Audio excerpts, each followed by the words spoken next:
In the light off history ইতিহাসের আলো YouTube চ্যানেলে সবাইকে শুভেচ্ছা জানিয়ে শুরু করছি উপনিবেশবাদ এবং সাম্রাজ্যবাদ ঊনবিংশ এবং বিংশ শতকে ওলন্দাজদের উপনিবেশ হিসেবে আমরা নিউজিল্যান্ডের কথা আলোচনা করব।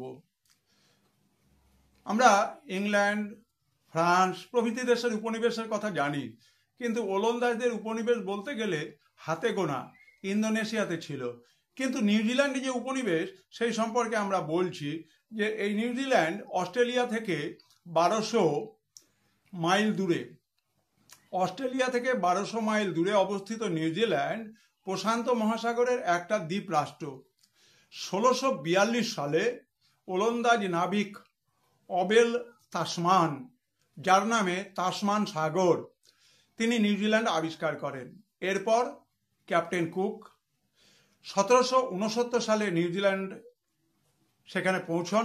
নিউজিল্যান্ডের অধিবাসীরা ছিলেন বীর, সাহসী এবং তাদের একটা আলাদা জাতিগোষ্ঠী, তাদের নাম ছিল মাউরি জাতি।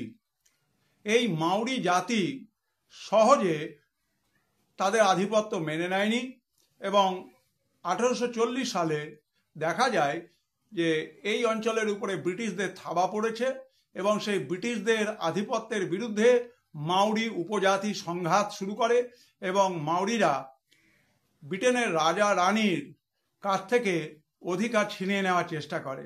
সেক্ষেত্রে ব্রিটেনের রাজা রানীর প্রতিনিধি হিসেবে গভর্নর জেনারেলকে সেখানে দেশ শাসনের দায়িত্ব দেওয়া হয়।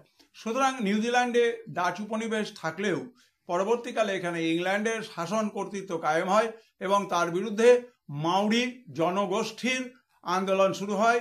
তোমাদের তৃতীয় সেমিস্টারের জন্য এই ভিডিওটি রাখা হলো, মন দিয়ে ভিডিওটি শুনবে।